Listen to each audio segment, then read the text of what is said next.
Salut tout le monde, bienvenue dans cette nouvelle vidéo. Donc aujourd'hui, on se retrouve avec l'épisode 2 des rattrapages de séries télé. Voilà, donc vous avez eu une vidéo normalement il y a 2-3 semaines, si je dis pas de bêtises, un truc comme ça.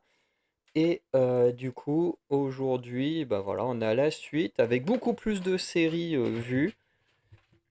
Donc voilà, hop, je lance l'enregistrement de l'écran. On est bon, donc vous allez un peu entendre là, le bruit de la caisse parce que j'ai un de mes chats voilà, qui forcément a choisi le meilleur moment pour aller à la caisse. Euh, donc comme je disais, dans l'épisode 1 des rattrapages de série, j'en avais vu que 3, entre guillemets. J'avais vu les 2 saisons de The Night Agent et la saison 3 de Squid Game. Là, j'ai vu à peu près 11 séries. Donc quand je dis 11 séries, c'est 11 saisons d'une série. Voilà, parce que principalement, c'est quasiment que des saisons 1. Plus, peut-être quelques suites. Ouais, s'il y a au moins la saison 4 de Love, Death and Robots. Et j'ai pas encore vu mercredi, donc il n'y aura pas mercredi ici, mais bref, vous voyez l'idée.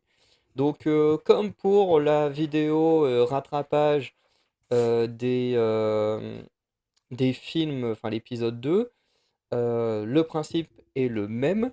C'est-à-dire que les séries sont classées par ordre alphabétique et non par ordre de préférence. Donc par exemple du moins bon au meilleur ou du meilleur au moins bon. Non, là c'est mis de manière chronologique, histoire que bah, y ait vraiment une classification que en 2026 avec les tops et les flops. Donc, oula, oui, qu'est-ce qui me fait? Ah mais c'est le fil, enfoiré de fil. T'es en train de spoiler tout ce que j'ai vu. Donc voilà, donc on va commencer avec Adolescence. Donc adolescence, dont le synopsis est celui-ci. Donc Jamie Miller, un adolescent anglais de 13 ans, est accusé du meurtre de Cathy Leonard, une camarade de classe. Sa famille, une psychologue et l'inspecteur chargé de l'affaire s'interrogent sur ce qui s'est vraiment passé et sur ses motivations. La série traite de l'influence de la culture incel et du masculinisme chez les jeunes garçons, notamment relayée par les réseaux sociaux. Donc, c'est une série qui est sortie en début d'année, que moi je n'ai vu que là, parce que César, César, parce qu'ils sont chiants avec un autre chat à gratter à la porte, là, ils sont chacun d'un côté à essayer de se battre, ils sont insupportables.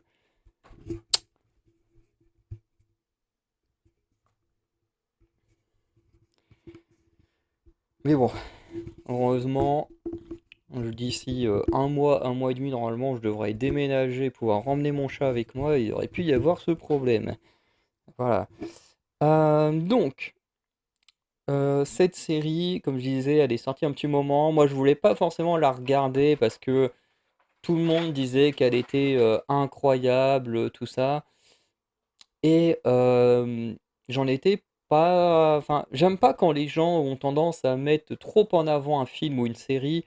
Si vous aimez ma vidéo sur les films, vous savez que par exemple, le film K-pop Demon Hunter, je ne l'ai pas aimé, notamment parce que le fait que tout le monde dise: «Waouh, incroyable, c'est un des meilleurs films». Ah César,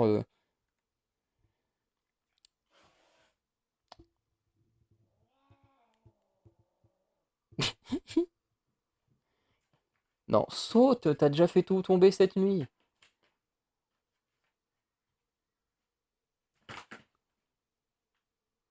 Ah, il est chiant ce matin, hein. Bref, mais comme pour, K-pop Demon Hunter, comme j'ai dit, le film, tout le monde disait qu'il était incroyable, que c'était génial, sauf que, bah, c'est moi personnellement, j'ai détesté. Et du coup, c'est souvent comme ça, souvent les œuvres qui sont surcotées par le public. Moi, j'ai tendance à ne pas trop les aimer parce que bah, forcément, si tout le monde dit que c'est incroyable, j'ai tendance à être beaucoup plus critique dessus et à voir les défauts. Inversement, quand les gens disent trop qu'une série c'est de la merde, c'est de la merde, c'est de la merde, ou un film, bah, j'ai tendance à y trouver des petites qualités. Alors, est-ce que c'est là que c'est tout le temps comme ça? Non. Non, pas du tout, hein. Les gens tendent à surcoter Harry Potter, c'est un des ados, moi je surkiffe ces univers-là. Voilà, et les gens ont, je sais pas, ont tendance à dire que Fast and Furious c'est de la merde, et Fast and Furious c'est de la merde. Alors, c'est quand même un plaisir coupable, hein, voilà, je vais pas le nier, hein. Pour moi, regarder un Fast and Furious, c'est un petit plaisir coupable, mais il faut quand même reconnaître que la saga, au bout d'un moment, c'est vraiment devenu, c'est vraiment devenu de la daube. Donc voilà. Mais c'est tout ça pour expliquer pourquoi ben, une série comme celle-ci, où tout le monde en fait des éloges, où tout le monde dit que voilà, l'aspect technique est incroyable et tout, parce que c'est vrai que c'est aussi beaucoup sur l'aspect technique que beaucoup ont mis cette série en avant. Ben voilà, c'est pour ça que ce que je me suis dit, ok, si tout le monde dit que c'est incroyable, il y a des chances que moi, en regardant, je me dise, ouais, c'est pas si fou que ça. Et cette série, bah, voilà, fait partie de ces séries que je trouve, voilà, que le public en fait énormément d'éloges et dont, ben, pour une fois, je comprends et valide, les éloges. Puisque, Adolescence, effectivement, c'est une très, très bonne série. C'est vraiment, une des petites pépites, de l'année. Mais pourquoi tu me regardes? C'est vraiment une pépite, de l'année qu'il faut voir. Alors effectivement, sur l'aspect technique, ce qu'ils ont fait, c'est incroyable parce que chaque épisode, alors il y en a 4, chaque épisode est tourné d'une traite. Je crois que c'est le plan séquence, hein, si je me trompe pas de terme. Et c'est vraiment, vraiment cool parce que ben, c'est extrêmement dur de tourner enfin juste une séquence comme ça, c'est extrêmement dur. Mais quand je parle d'une séquence, vraiment, je parle d'une petite séquence. Alors imaginez sur 40-50 minutes réussir ça, bah, c'est incroyable. Et pour ça, je ne peux que féliciter je peux que féliciter la série pour ça. Après, on verra qu'il y a quand même des problèmes à ce type de réalisation. Parce que même si techniquement c'est extrêmement bien, parce que bah, c'est-à-dire que chaque acteur, chaque figurant, tout doit être parfait, tout doit être millimétré au centimètre près. Bah, c'est incroyable d'avoir réussi cette série comme ça. Par contre, elle a aussi ses défauts de réaliser une série comme ça, parce que, ben, à côté de ça, ben, il y a des moments où on le voit tout de suite, tous les petits signaux de déplacement des personnages. Je vais prendre l'exemple de l'épisode 2. Donc l'épisode 2, c'est quand ils sont dans l'école. Et à un moment donné, il y a une alarme qui sonne, tout le monde va dans le terrain de tennis. Et en fait, pour suivre différentes scènes, la caméra va suivre différents personnages en fonction de leur déplacement. Et en fait, à un moment donné, on suit de mémoire le flic avec une prof, enfin les deux flics avec une prof avec qui ils sont en train de parler. En fait, ils avancent et en fait, ils passent devant une élève et en fait, à ce moment-là, l'élève, elle suit du regard, le prof, enfin la prof et les flics passer et là, tu sens que pour elle, c'est le signal qu'il faut qu'elle aille, foncer, sur un élève pour lui casser la gueule et en fait, bah, narrativement, c'est pas top. Parce que en fait, tu vois, on peut pas se dire, tu vois, qu'elle a attendu que le flic soit pas là pour lui casser la gueule, parce qu'au final, elle le fait, elle casse la gueule au mec, alors que le flic est juste à 10 mètres derrière, quoi. Et en fait, ça, c'est un peu dommage, parce que bah, du coup, tu sens que chaque déplacement, en fait, c'est un signal de bon, bah voilà, maintenant, c'est à mon tour de faire quelque chose, parce que, bah, en fait, tant que la caméra est focus sur certaines personnes, bah, en fait, les autres personnages ne font pas grand-chose d'une façon de parler. Et dès que la caméra arrive sur eux, bah, tac, c'est le signal que maintenant, c'est à eux de faire un truc et que la caméra va les suivre. Et du coup, ça se ressent énormément dans certains épisodes. Hem et voilà. Et c'est pour ça que, dans termes techniques, c'est extrêmement bon, mais narrativement, bah, voilà, ça crée quand même des choses un peu bizarres, quoi, où tu sens que chacun attend son tour pour faire son truc. qu'ils attendent tous que la caméra soit sur eux pour faire ce qu'ils ont à faire dans le scénario. Autre problème du scénario, avec une écriture pareille, c'est que, bah, en fait, comme on suit que certains personnages, en fait, l'avancée, des choses, fonctionne pas aussi bien qu'une série d'enquêtes où tu suis les personnages dans différents lieux, différents moments et le tout étant, imbriqué, voilà, les uns après les autres.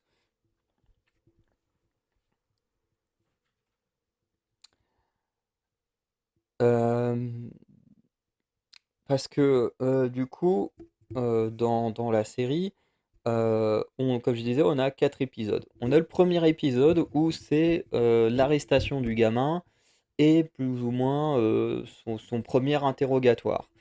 Donc heu, donc là, d'abord, on suit ça. Ensuite, on a le deuxième épisode qui est dans l'école. Donc déjà, là, on veut, comme le dit la série, hein, on veut traiter de la culture incel, machin et tout ça. Sauf qu'au final, bah, dans le deuxième épisode, déjà, on voit déjà plus le gamin. Donc, deuxième épisode, on est uniquement dans l'école. Alors, on voit un peu l'influence que peut avoir. Alors là-bas, c'est comment il s'appelle le connard là-bas? Merde, j'ai oublié. En France, nous, c'est Alexis Chen. Et chez les anglophones, c'est. Ah putain, j'ai plus le nom. Mais bref, si vous savez qui est Alexis Chen, vous voyez forcément de qui je parle, version britannique, enfin, je sais pas s'il est britannique ou américain, mais bref, je pense même plus américain. Mais bref, vous voyez de qui je parle. Il y a de grandes chances. Euh, mais là j'ai plus le nom actuellement. Euh, bref. Et, euh, et du coup, bah, c'est difficile de vraiment mettre en avant ces sujets-là bah, quand le personnage impliqué, bah, tu le vois pas. Heu, Puisque épisode 2 on le voit pas. Épisode 3 c'est tout l'épisode avec la psychologue, que j'aime beaucoup, qui est peut-être même le meilleur épisode de la série. Et ensuite, l'épisode 4 encore une fois, c'est assez dommage parce que, bah, en fait, le gamin, bah, on le voit déjà plus, voilà. Et à la place, de ça, en fait, on suit, la famille du gamin et les conséquences de son crime. Ça veut dire qu'on voit qu'effectivement, bah, en fait, le gamin, il a commis un crime, mais en fait, il y a pas que lui qui paye, il y a aussi toute sa famille qui prend cher, notamment le père. Et du coup, bah, on voit toutes les conséquences sur le père où des gens ont tagué le mot pédo, bon, bien sûr, c'est écrit en anglais, mais genre un truc comme ça, genre pédo, sur sa camionnette et tout. Bref, et du coup, on suit les conséquences, que subit la famille par rapport à ça. Et même si, encore une fois, tout est très bien réalisé, tout le monde joue très bien, bah, narrativement, ben, c'est très problématique parce que, bah, du coup, on n'a pas l'enquête préliminaire, où, les flics, découvrent, que c'est lui qui a tué l'enfant. En fait, dès que la série commence, eux, ils savent déjà que c'est lui, ils ont déjà toutes les preuves et c'est un peu dommage de ne pas avoir la partie récolte des épreuves, enfin des preuves plutôt.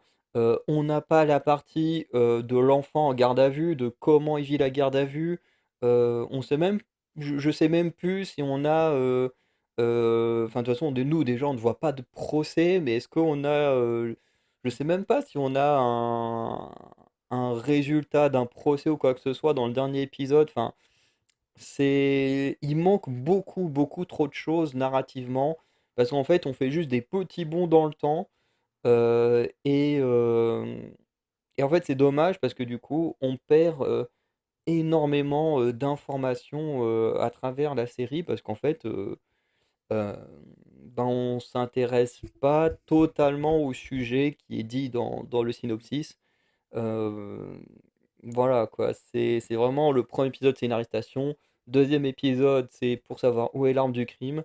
3e épisode, c'est pour la psychologie, du gamin et 4e épisode, c'est ce que subit la famille.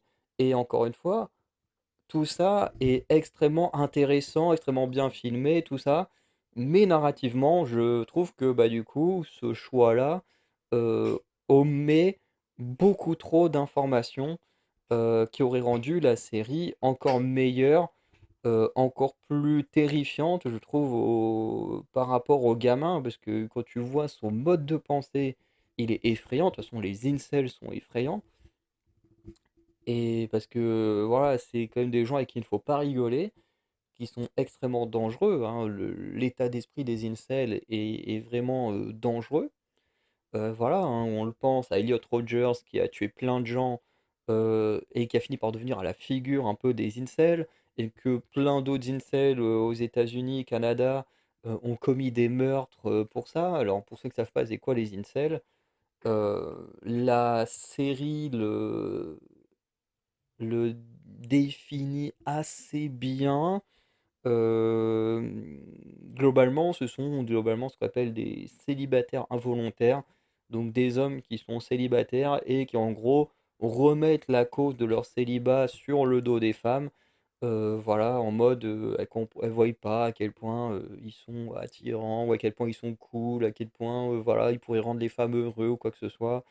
Bon ça c'est plutôt le la partie, heu, immergée des incels parce que la partie, sous l'eau, si on prend, l'exemple de l'iceberg, bah, est beaucoup plus terrifiante parce que bon, bah, il y en a, pour eux, où les femmes leur doivent carrément des choses, notamment du sexe et tout. Enfin bref, les incels, ce sont des cas à part et allez voir, par exemple, des vidéos sur Elliot Rogers et vous comprendrez tout de suite à quel point ce sont des gens, vraiment, terrifiants et le fait qu'en plus ça soit un ado de 13 ans, c'est encore plus terrifiant.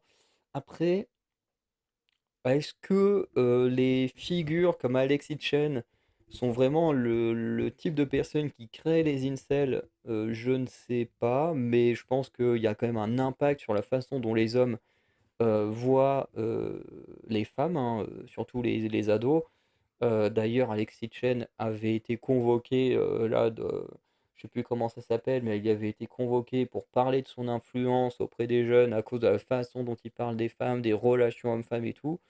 Donc c'est que, voilà, ils ont quand même une mauvaise influence sur les jeunes. Après, est-ce que c'est au point de créer des incels? Je ne sais pas. Mais en tout cas, c'est clair qu'ils ont une mauvaise influence. Mais voilà. En tout cas, ce qui est un peu dommage, c'est que la série veut parler de ça et qu'au final, bah, ça parle pas vraiment de ça. Heu, voilà. C'est juste que voilà, la partie incel, on le voit dans un épisode.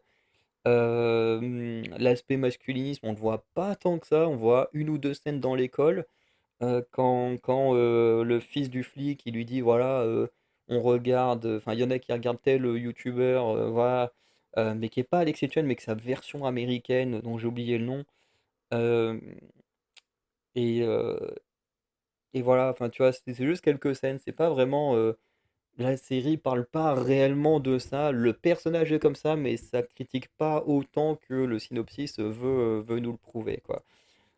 Ça n'empêche pas que la série est absolument incroyable à regarder. Franchement, je vous la conseille, à la fois sur l'aspect technique, sur l'acting, notamment du gamin, hein, qui a vraiment un très, très bon acting et tout ça.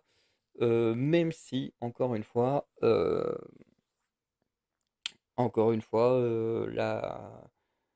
la série a quand même des problèmes de narration à cause de son format. Ensuite, on a, Southern Blues. Donc, ce qui est assez marrant, c'est que, juste ici, l'acteur là qui joue le père, et ben c'est exactement le même que que l'acteur qui est juste là. D'ailleurs dans, Adolescents, la psychologue, celle qui joue Marie Carr, dont vous avez le nom ici. Donc, c'est assez marrant de trouver 2 acteurs, enfin un acteur et une actrice qui ont joué dans Adolescence, qui ont également joué dans East Southern Blues, qui d'ailleurs, l'un est une série Netflix et l'autre est une série Disney+. Donc c'est assez amusant.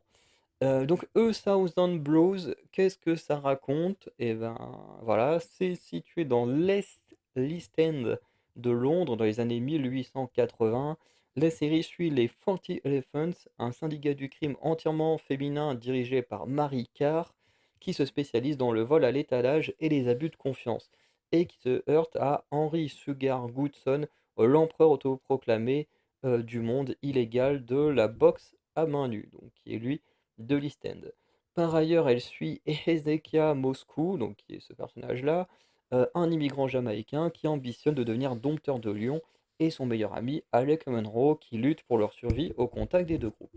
Alors, c'est une série au début, pareil, où j'ai eu quelques a priori, pas forcément pour sa popularité parce que, bah, pas grand monde parle de cette série-là, mais plus pour le synopsis puisque globalement c'est une sorte de drame historique, ou enfin une série historique, bref, puisque le groupe 40 Elephants et tout ça a vraiment existé. Donc, moi, les trucs un peu historiques, je suis toujours un peu mitigé. Alors, j'aime beaucoup Vikings, même si Vikings raconte beaucoup de merde sur la culture scandinave. Mais voilà, de manière générale, c'est pas les trucs qui me passionnent le plus, tu vois? Les trucs comme Outlander qui va retourner dans le passé, essayer de montrer un peu comment a été le passé, en Grande-Bretagne, je sais plus, je crois que dans une saison, ils viennent en France, à un moment donné, ils vont aux États-Unis, enfin bref, si je dis pas de conneries. Il y avait eu la série, Versailles, il y a les séries, comment ça s'appelle là, qu'il y avait avec Maggie Smith, merde, j'ai oublié le nom, alors que c'est quand même méga populaire. Bref, de manière générale, c'est pas celle qui m'attire le plus, mais je dois avouer quand même que A Thousand Bros, j'ai beaucoup aimé. La série est vraiment pas mal, puisque, bah, on suit plusieurs personnages, donc que principalement Ezekia et son meilleur ami Alec, du coup, qui viennent à Londres, pour vivre un peu, le rêve, le rêve britannique, hein, puisque le rêve américain, n'était peut-être pas encore existé. Mais en tout cas, ils viennent là-bas parce qu'ils pensent qu'ils peuvent avoir une belle vie à Londres et tout. Sauf qu'au final, bah, ils vont vite se rendre compte que bah, voilà, par rapport à leur couleur de peau, bah, c'est pas si évident. Le fait qu'ils n'aient pas spécialement d'argent, de trucs comme ça, c'est pas évident. Et du coup, bah, ils vont très rapidement être associés, voilà, à ce syndicat du crime. Euh, Bien que, voilà, ils sont pas forcément d'accord avec le truc, mais en même temps, ben, en fait, c'est ça qui est intéressant et qui peut montrer aussi une réalité bah, de notre époque. C'est que en fait, tu as des personnes étrangères qui arrivent, qui n'ont pas forcément les moyens de faire plein de choses intéressantes directement. Du coup, on va les caser dans certains endroits et ben, automatiquement, certains vont se tourner vers des facilités un peu violentes dans certains quartiers. Et là, bah, c'est exactement le cas, c'est que les personnages, ils ont des grandes ambitions, mais ben, voilà, ils ont pas d'argent, ils sont noirs, donc hop, ils se retrouvent à vivre dans les sous-sols, d'un hôtel, miteux et tout ça. Hem et pour survivre, et bah, ils ont pas le choix de faire des combats illégaux, bah, d'aider, les Forty Elephants dans leurs crimes et parce que sinon, bah, ils peuvent pas s'en sortir. Voilà, donc ils essayent quand même de mêler, un maximum, de bonté, malgré, le fait qu'ils ont pas le choix de trop, s'approcher du crime et là-dessus, je trouve la série assez intelligente. De l'autre côté, bah, on a tout le syndicat du crime qui est assez cool à suivre. Voilà, personnage de Marie Carr qui va beaucoup évoluer au fil de la série et qui est assez intéressant, qui dirige un peu le tout, qui au début apparaît comme une femme très froide, très un peu le genre de femme où quand tu la vois la première fois, tu dis: «Oh putain, on va se taper une Captain Marvel et tout». Alors qu'en fait, non, petit à petit, on se rend compte de toutes ses faiblesses, voilà, qu'elle se montre très dure, très froide, en public, pour gérer son groupe, mais qu'en réalité, voilà, elle a quand même des faiblesses, voilà, qui se trouvent notamment, en sa mère, qui est, terrifiante, quoi. Et du coup, la série est pas mal, les Goodson, parce qu'on a Henry, Goodson et son frère. Pareil, avec eux, c'est hyper intéressant parce que ils apparaissent comme étant en partie les méchants de la série, heu, mais en même temps, ils sont pas si méchants que ça. Parce que, enfin, le «méchant» entre guillemets, ce serait plus, Henry Goodson, mais il est pas si méchant que ça parce qu'en fait, tout ce qu'il fait, en fait, il le fait, parce que l'argent qu'il récolte lui permet de nourrir sa famille, d'aider sa famille. Parce qu'encore une fois, Le quartier où vivent tous ces personnages-là, c'est vraiment le quartier miteux, c'est le quartier où tu as tous les pauvres, tous les gens, voilà, dépravés, dégueulasses et tout. Alors que dans quelques quartiers plus loin, tu as le beau Londres où là, tu as tous les mecs et les meufs, dans leurs belles robes, les beaux costumes, la haute société et tout. Donc vraiment, on a 2 univers, qui se confrontent, à un moment donné.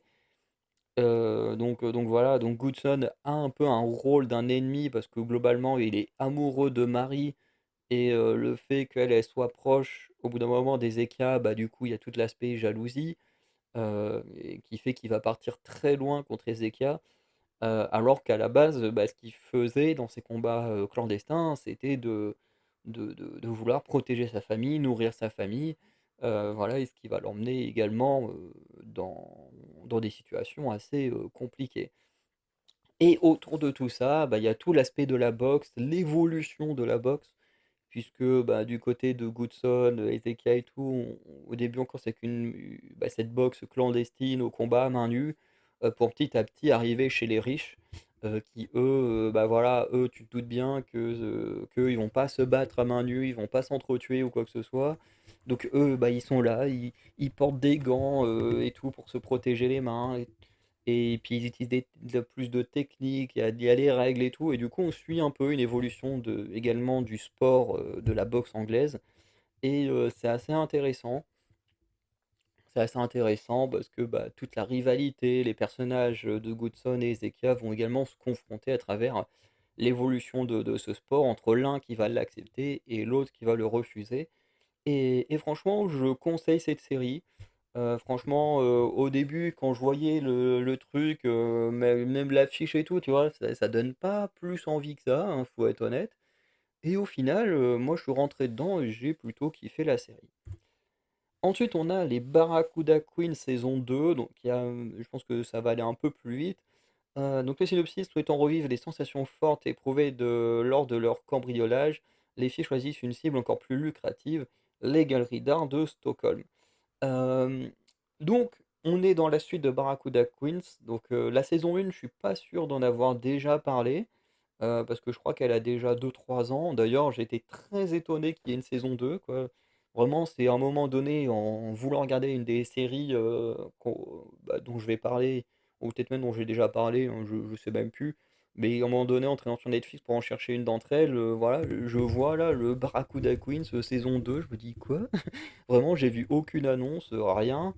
Et donc voilà. Alors moi, j'avais beaucoup aimé la saison 1, voilà, où c'était des filles, qui, du coup, de mémoire, avaient fait une grosse, grosse teuf ou des conneries comme ça, ou sont très dépensières, je sais plus trop le délire, hem et qui, du coup, se retrouvent avec une grosse dette, à rembourser, dans un certain délai, et du coup, bah, pour, rembourser cette dette, elles vont décider de cambrioler des riches, et de les revendre pour se faire l'argent pour rembourser leurs dettes, et du coup, la saison 1 tournait autour de là-dessus.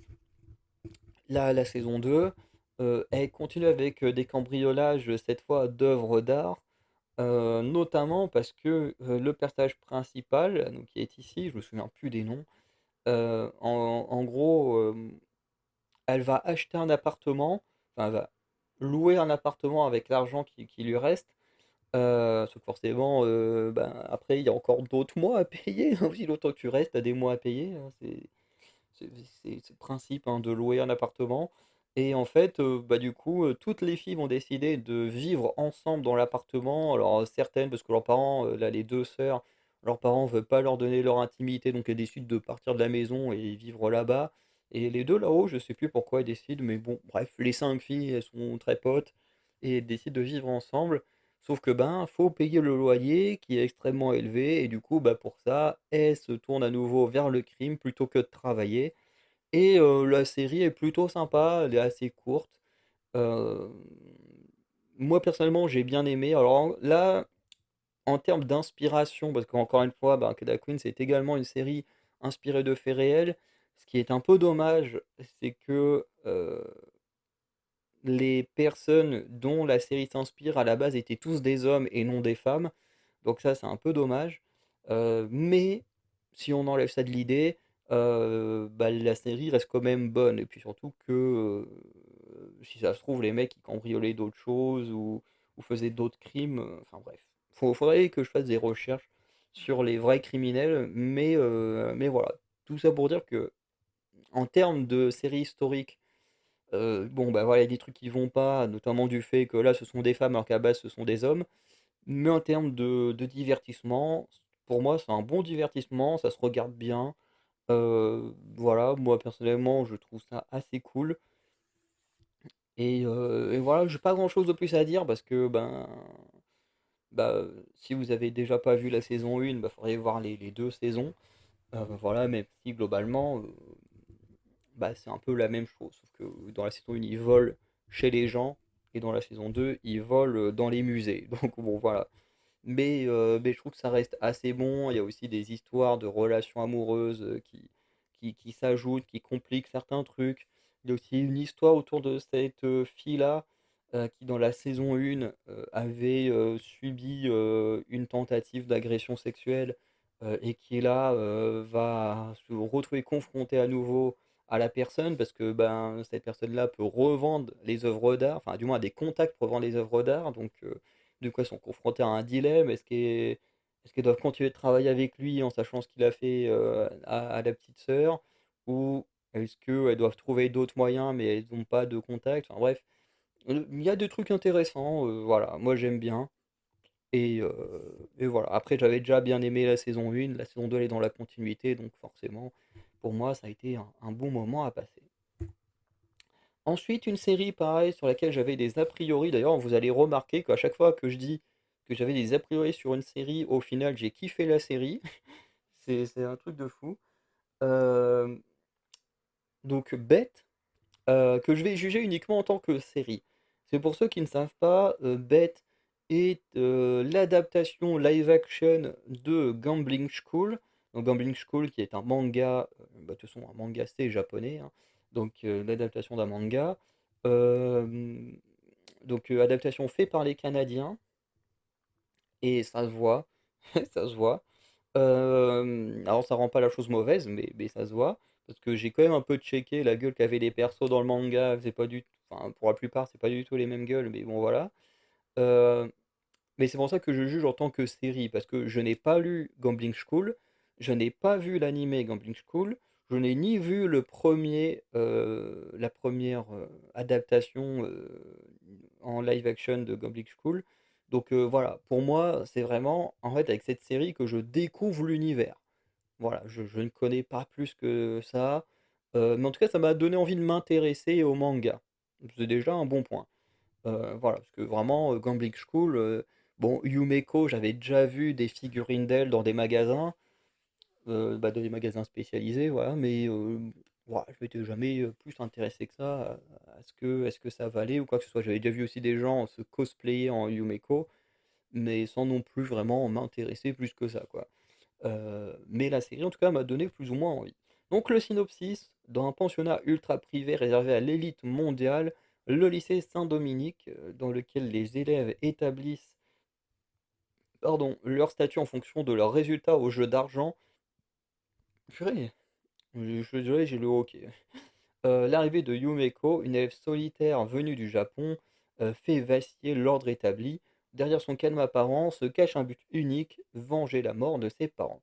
Et cette première saison, parce qu'il y aura très certainement une saison 2, au vu de comment se termine la saison 1, ben, était vraiment pas mal. Voilà, j'ai été très dubitatif au départ parce que bon bah voilà, moi tout ce qui vient du Japon, bah c'est pas trop mon délire. Alors vous me direz, bah oui, mais t'as quand même une série où tu parles enfin une chaîne YouTube où tu parles de manga. Oui, parce qu'il y a quand même quelques mangas que j'aime bien. Je suis pas non plus fermé au Japon. Il y a quand même des trucs que j'aime bien. Il y a notamment des artistes que j'aime bien. J'adore le groupe de musique Niziu, où c'est 9 japonaises qui sont incroyables. J'adore Twice, qui est mon groupe de musique préféré, dont dedans il y a 3 japonaises. Donc je suis pas non plus fermé au Japon. J'aime aussi quelques mangas, Aishino 21, One Piece, Deadman Wonderland, comment ça s'appelle, Defense Divide, Akamegaki, voilà. Il y en a certains que j'ai très envie de découvrir, comme l'Attaque des Titans, Naruto, enfin bref, voilà, je veux dire. je m'intéresse quand même à cette culture-là, mais je veux dire, je suis pas non plus, Demon Slayer dont je fais des vidéos, mais je suis pas non plus, je crois que je fais partie des rares personnes de ma génération à ne pas être, un mec, vraiment, amoureux du Japon, à vouloir aller au Japon ou quoi que ce soit. Moi, je suis vraiment en mode, bon, j'aime bien leurs mangas de loin, mais voilà, je suis pas non plus, un amoureux du Japon, voilà.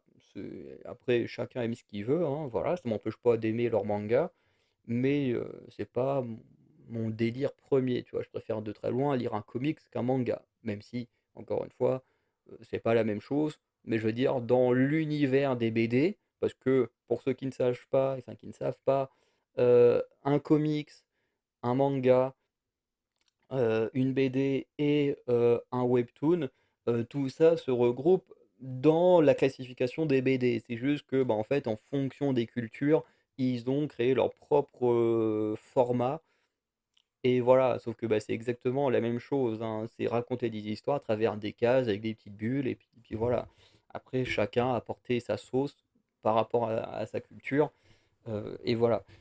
Mais en soi, parler de ces choses-là comme des BD, bon, c'est vrai que c'est mieux de donner les vrais termes, mais en soi, c'est pas non plus une erreur parce que ben, tous reprennent à la base le style de narration d'une BD, donc une case avec du dessin, puis des petites bulles pour raconter l'histoire. Bref. Euh, et du coup, on va quand même arriver sur la série. Alors, je crois que une des choses aussi qui m'a un peu freiné, c'est que je crois qu'elle est un peu plus longue que les autres séries.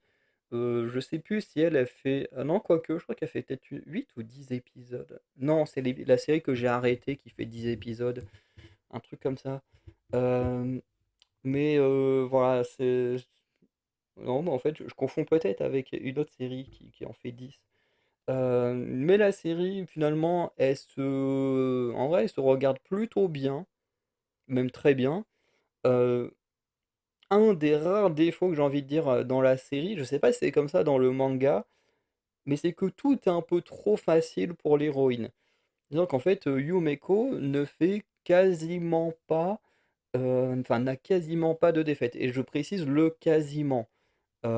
Puisqu'à un moment donné, je sais plus pour quelle raison, elle va quand même, perdre tout ce qu'elle a, finir à la dernière place du classement et puis il va falloir qu'elle remonte pour arriver dans le top 10 et faire partie du conseil, des étudiants, donc qui dirige un peu le tout.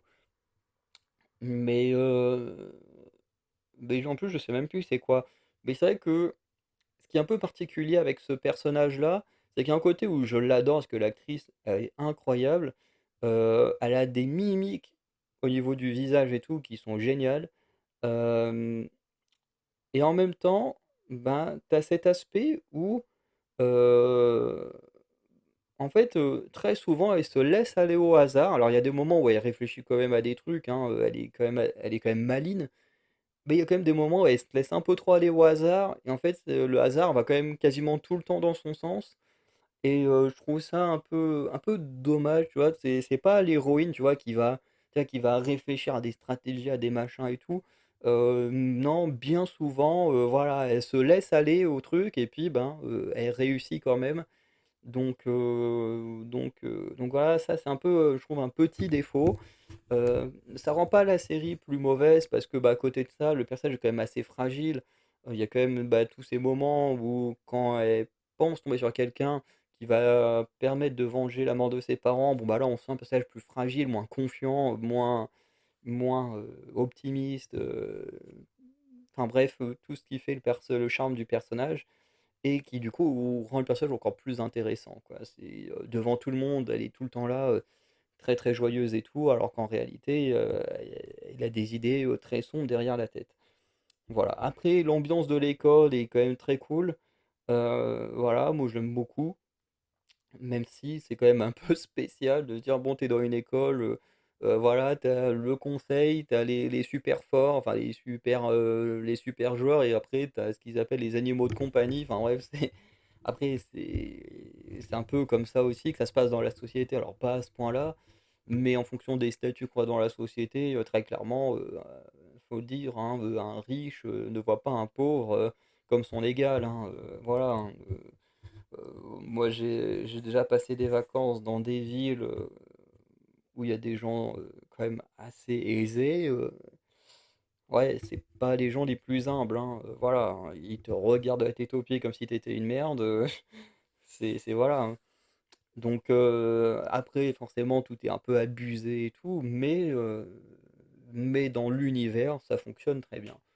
Donc voilà, heu, moi je trouve que c'est une bonne série, qui se regarde, voilà. Même si on n'aime pas les mangas, en vrai ça se regarde parce que, je veux dire, par exemple, si on n'est pas très fan des mangas et tout, ben, regarder un manga, enfin, par exemple, le live action de One Piece, alors je ne dis pas qu'il est mauvais, hein, moi j'ai bien aimé le live action de One Piece malgré, certains défauts, mais c'est vrai que, l'animé, enfin le live action est très accurate du manga, donc si on n'est pas fan du manga, bah, c'est vrai qu'aimer le live action de One Piece, qui est vraiment, bah, comme j'ai dit accurate, où on reprend vraiment à fond le manga, bah, ça aide pas forcément à aimer la chose.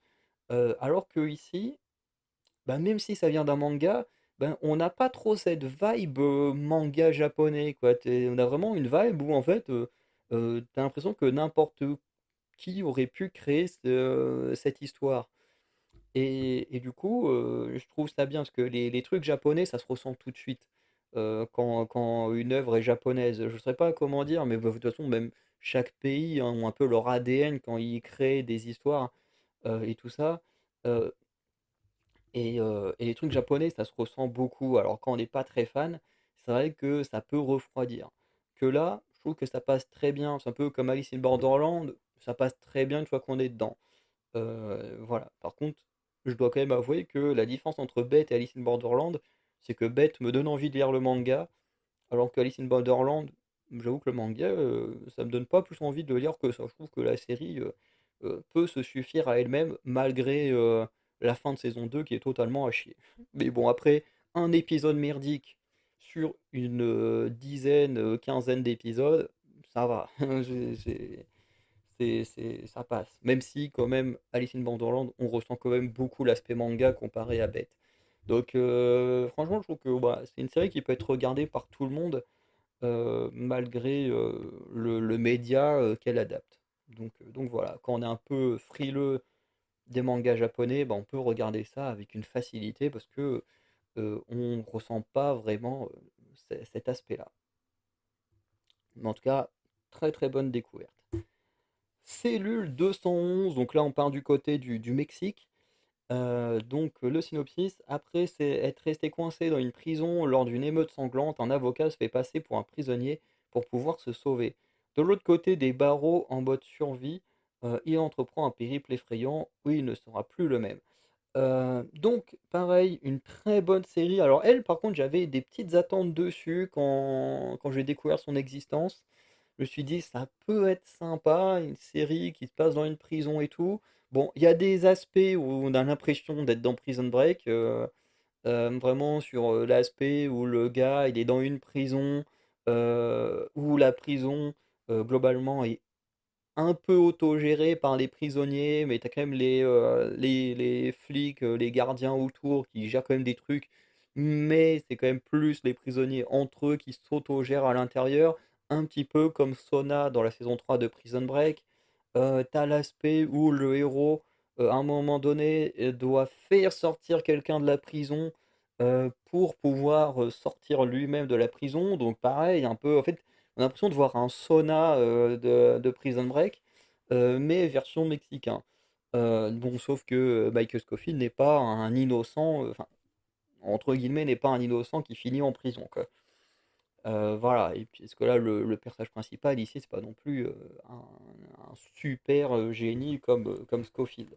Mais la série, en vrai, je l'ai quand même trouvée, vraiment pas mal. Voilà, avec des scènes parfois un peu violentes et tout, mais vraiment sympa. Et surtout, pour une fois, le synopsis,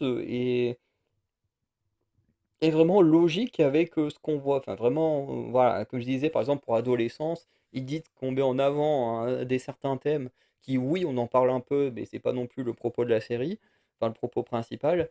Alors que là, bah, quand tu lis le résumé, bah, c'est vraiment ce que tu as dans la série, donc c'est déjà pas mal.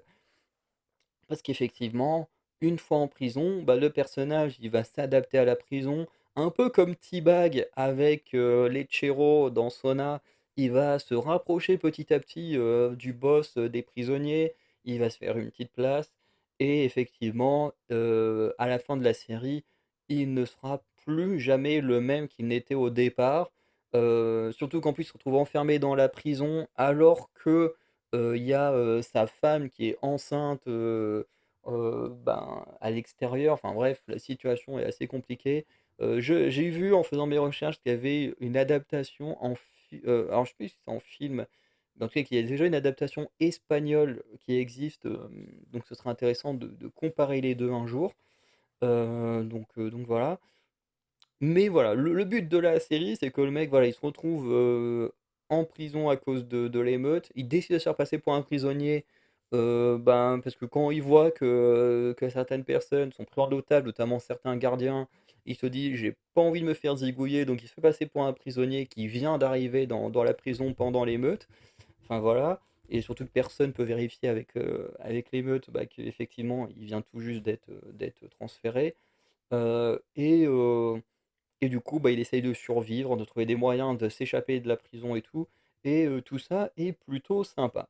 Le petit défaut, j'ai envie de dire que c'est, tout l'aspect extérieur à la prison, où du coup, tu as tout un côté où il y a de la, corruption, hein. On est au Mexique, voilà, tu as les cartels et machins qui foutent un peu la merde à l'extérieur, pour récupérer une personne dans la prison, et je trouve que, ben, c'est peut-être un petit peu de trop. Bon, après, c'est mon avis personnel, mais je trouve que, cette partie est peut-être un peu de trop parce que du coup, tu as le cartel, tu as les États-Unis avec la DEA qui essayent aussi de mettre, leurs pièces en jeu et tout, et ça, je trouve que c'est peut-être un petit peu en trop.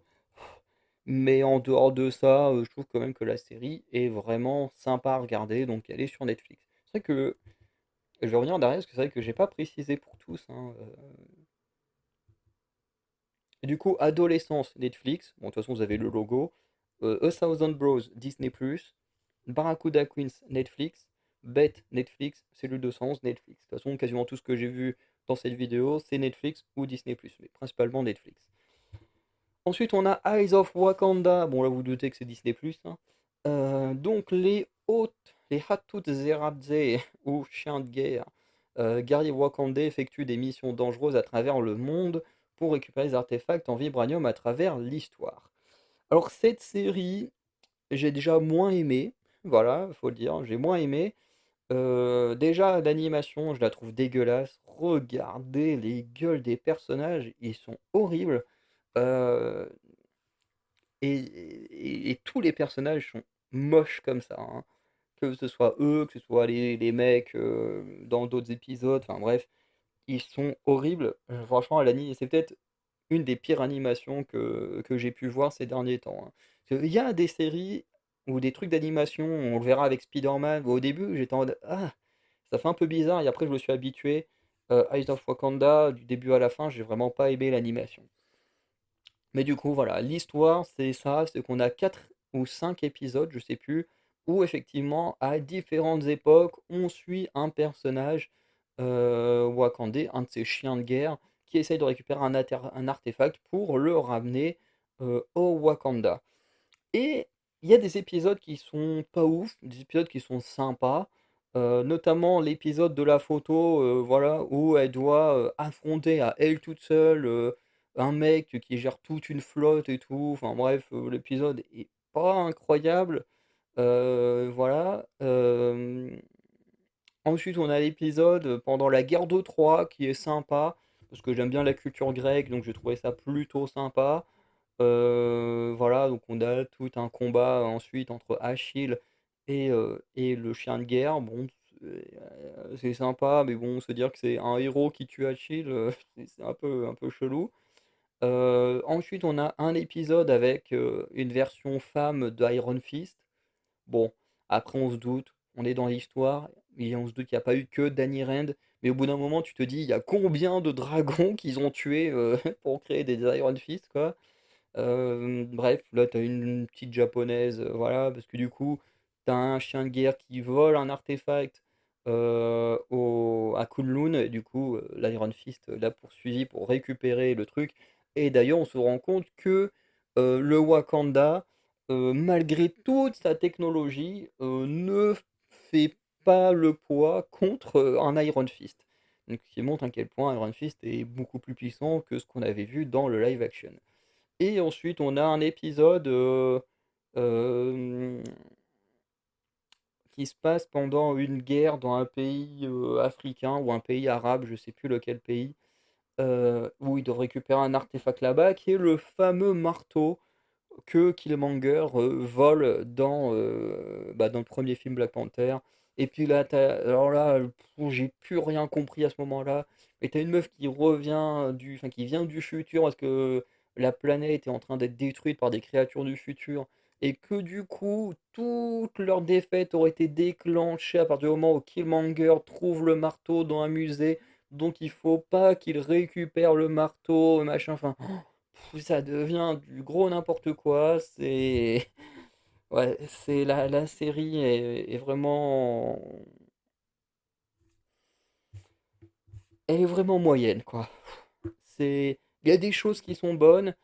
En fait, les épisodes où ils récupèrent des artefacts, en vrai, c'est sympa, mais quand on commence à te mettre tout le truc du oui, mais là, si vous ramenez l'objet, bah, il va te passer ça, ça, ça, ça dans le futur. Mais nous, on a envie de rester en vie, donc s'il vous plaît, ne faites pas ça. Donc, techniquement, comme ils écoutent la reine, globalement, c'est comme s'ils annulaient totalement l'existence des deux premiers films, enfin des deux films Black Panther, enfin même de Black Panther en lui-même.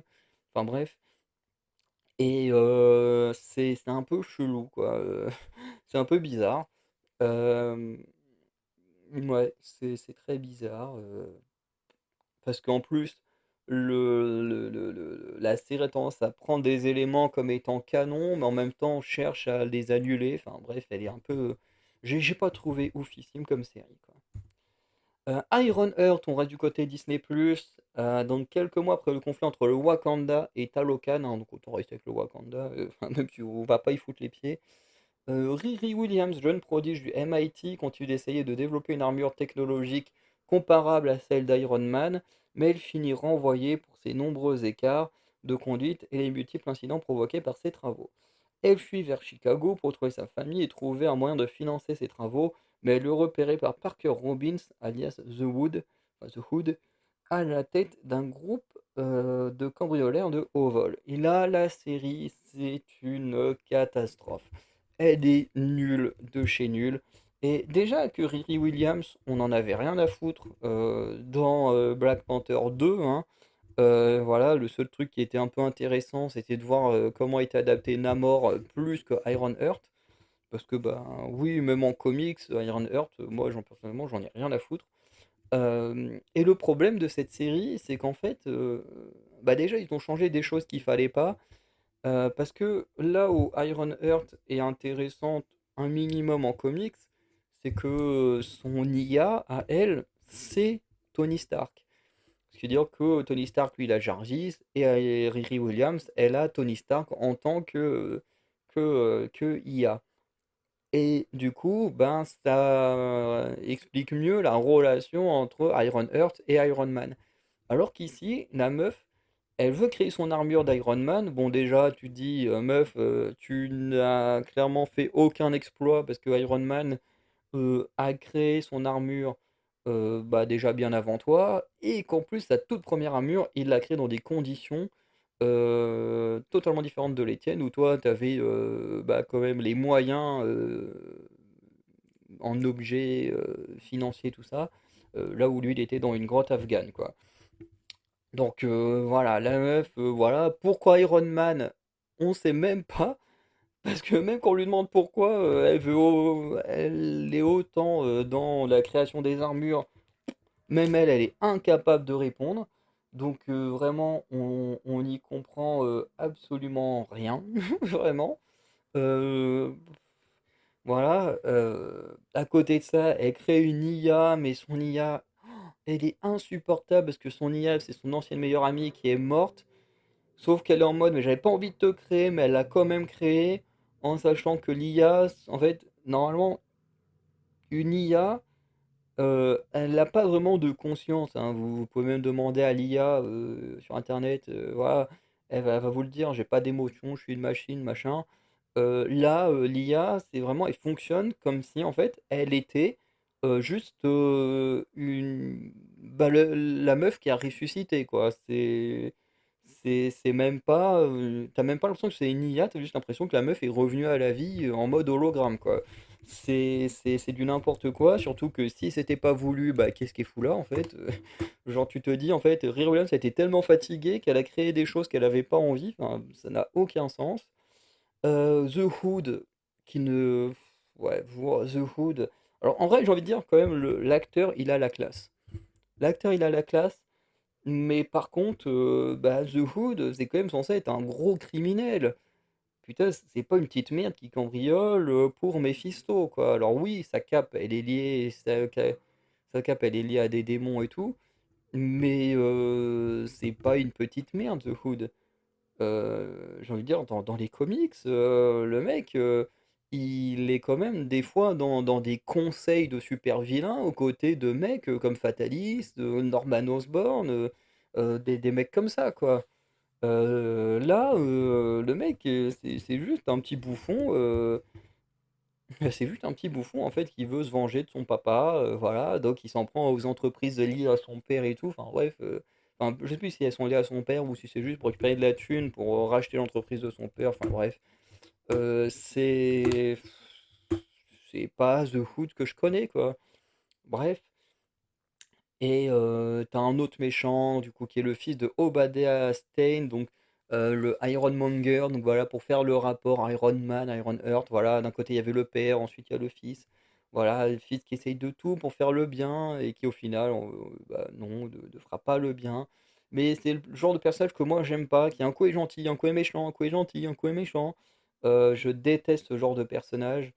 Et, voilà, franchement, je déteste ces personnages-là. Et la série, elle a rien à sauver parce que bah, Riri Williams, voilà, elle est en mode oui, j'ai pas ce qu'il faut, j'ai pas l'argent et tout, alors qu'elle a une armure qui coûte des millions et qu'elle pourrait effectivement faire breveter et se faire des thunes auprès d'entreprises, hein, et tout ça. Bref. Et il y a un autre problème, c'est que moi, ça m'a fait marrer, c'est que la meuf, elle ose faire la morale à The Hood pour ses crimes, alors qu'elle-même est une criminelle.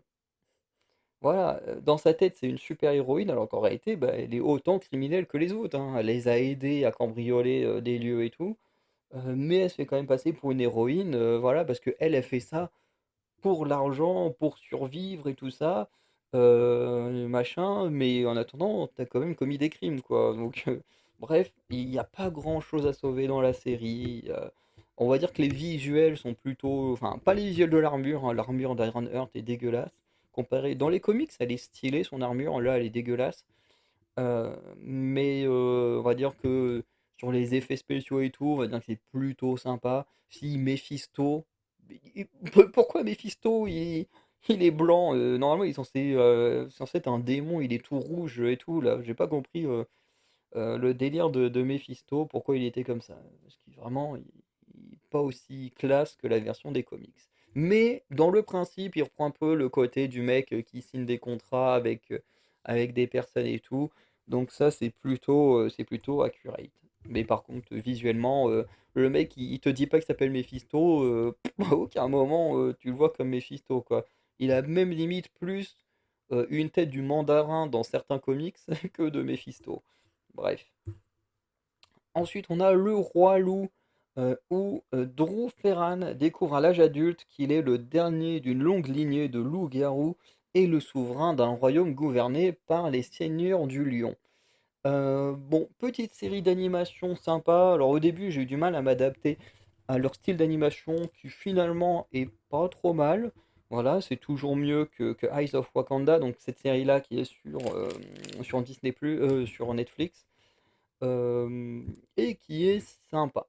Alors qui est sympa, mais où j'ai beaucoup eu l'impression Alors même si le Roi Loup est adapté de romans, donc peut-être que les romans sont plus anciens que Avatar, le dernier maître de l'air, mais j'ai quand même eu l'impression de voir du Avatar, le dernier maître de l'air.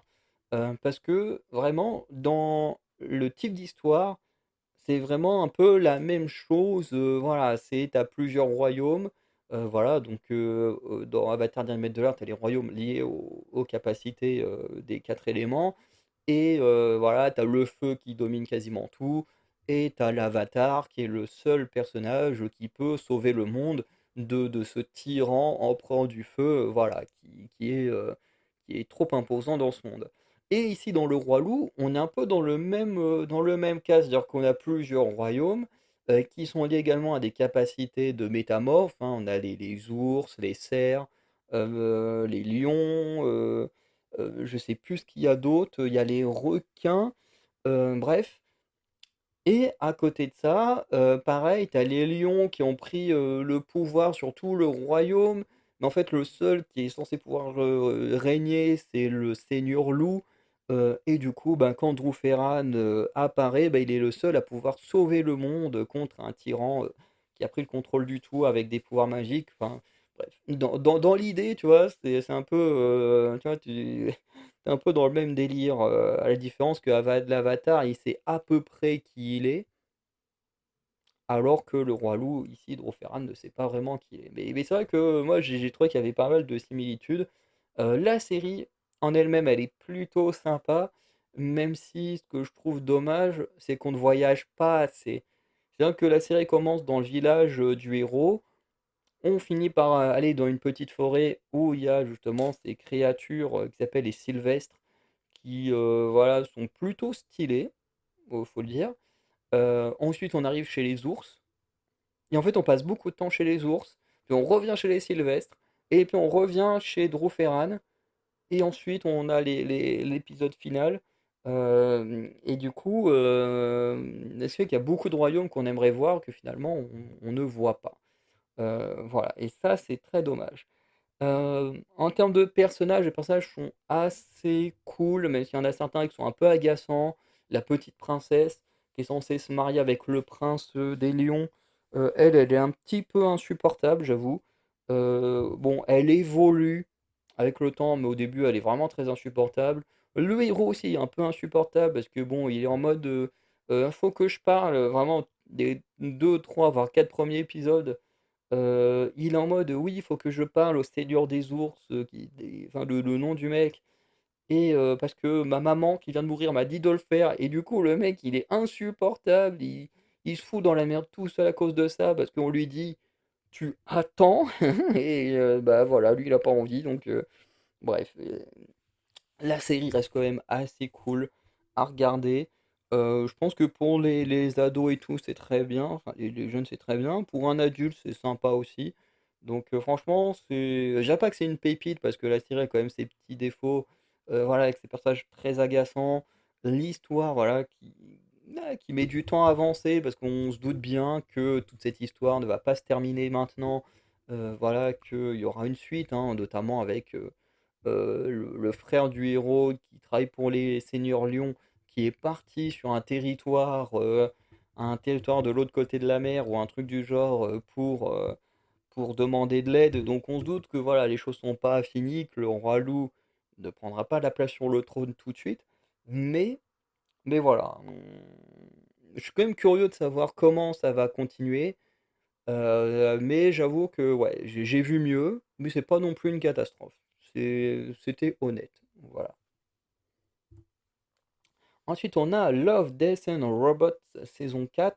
Alors le speech, vous pouvez le lire, moi je ne vais pas le lire parce que c'est le speech, comme j'ai mis entre parenthèses, de la saison 1, parce que je n'ai pas trouvé de speech pour la saison 4.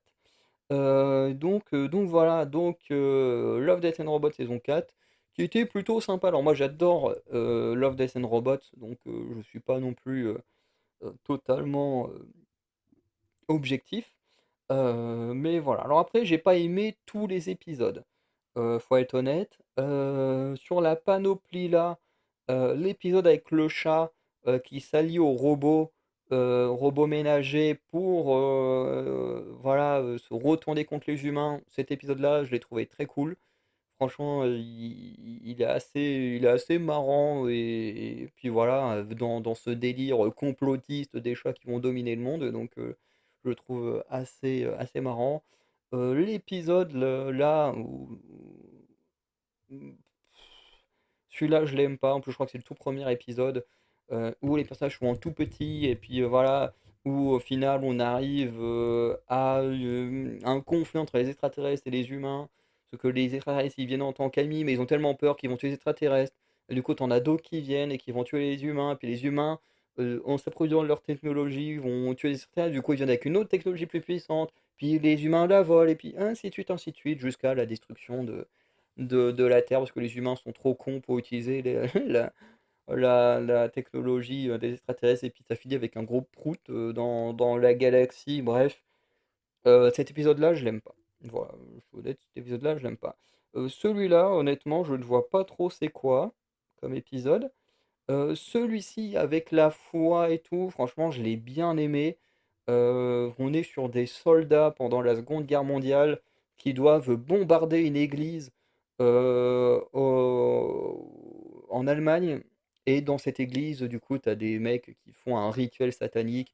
Et du coup, bah, les mecs dans l'avion doivent combattre une créature et tout. Et l'épisode, il est vraiment très très bon avec un personnage qui ne croyait pas en Dieu, qui va forcément finir par y croire.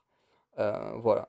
L'épisode là, sur, je sais plus comment il s'appelle le groupe, bon, c'est sympa sans plus, hein, voilà.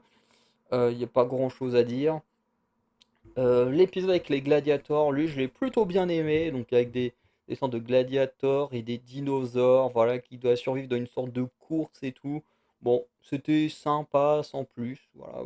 J'ai bien aimé, mais voilà, c'est pas la meilleure des histoires, hein, c'est quasiment que de l'action et voilà.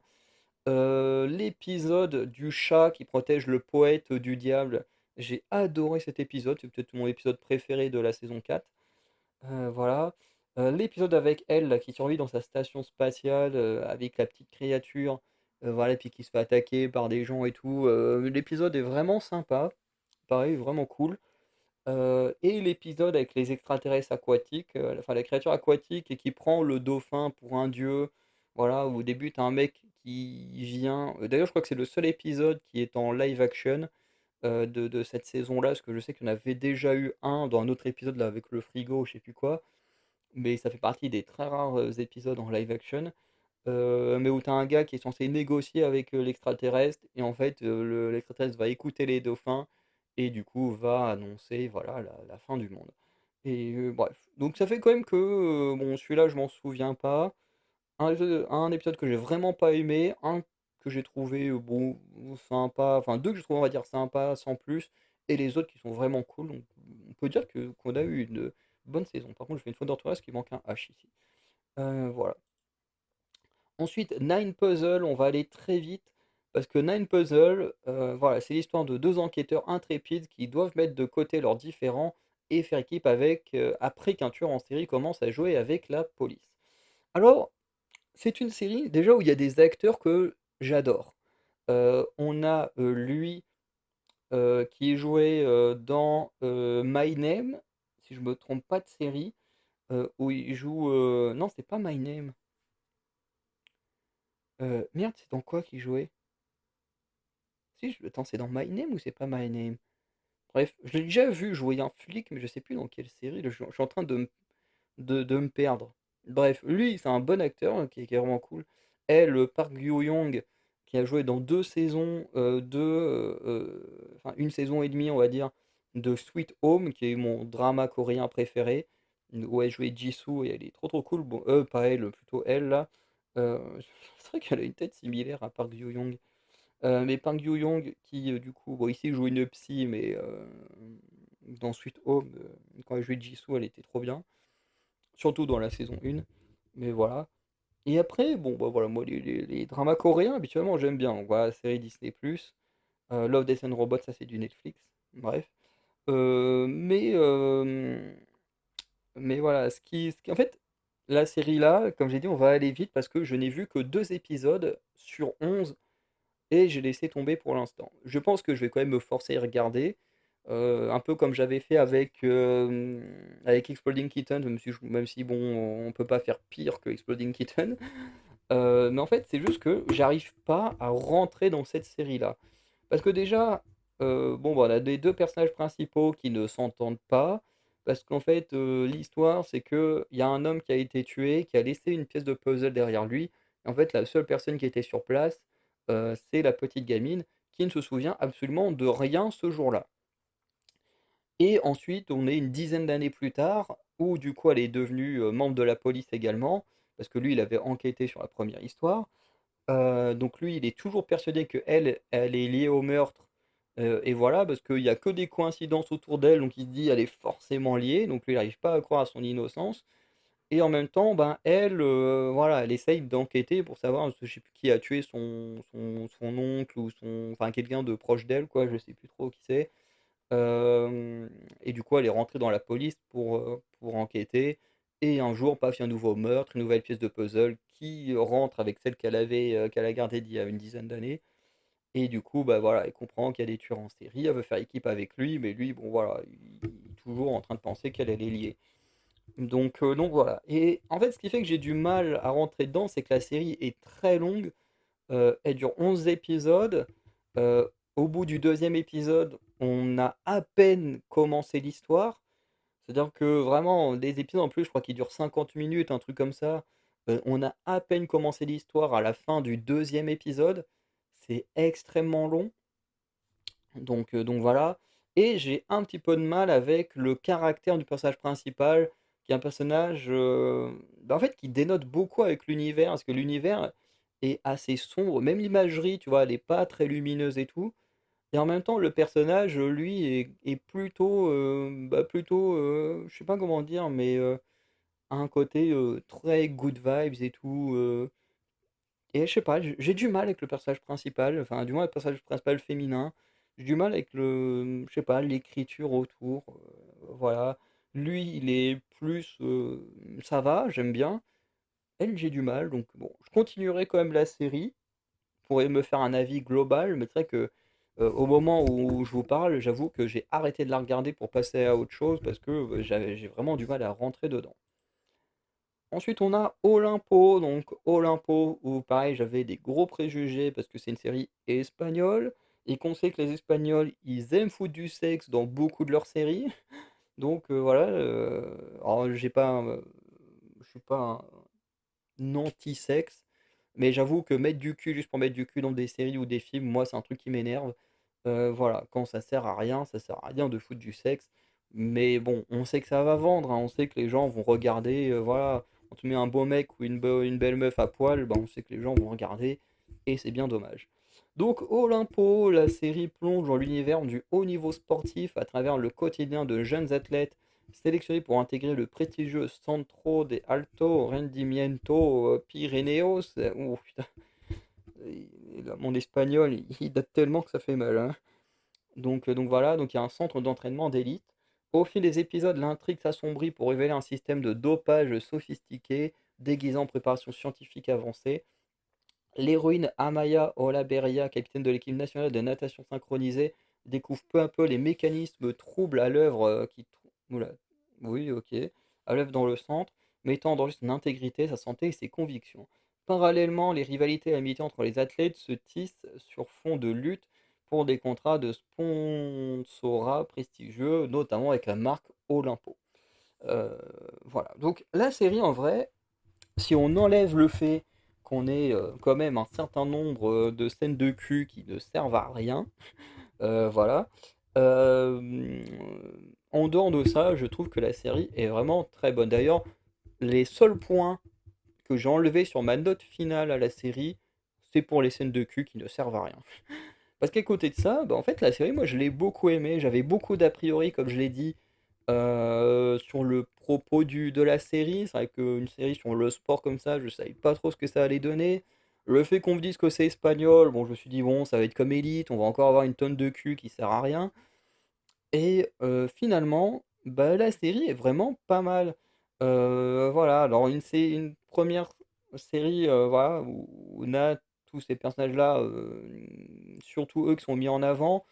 On a d'un côté, Zoé et Renata, donc ils sont plus sur l'aspect, athlétisme, alors je sais plus quelle discipline de l'athlétisme, mais dans une discipline, athlétisme, voilà, qui sont plutôt sympas. Alors Renata, moi, il m'a un peu saoulé au début parce qu'elle ne parlait jamais.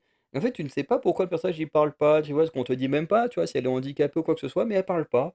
Bon, au final, tu apprends qu'elle est non genrée, de naissance. Alors, je sais plus comment on appelle, les intersexes.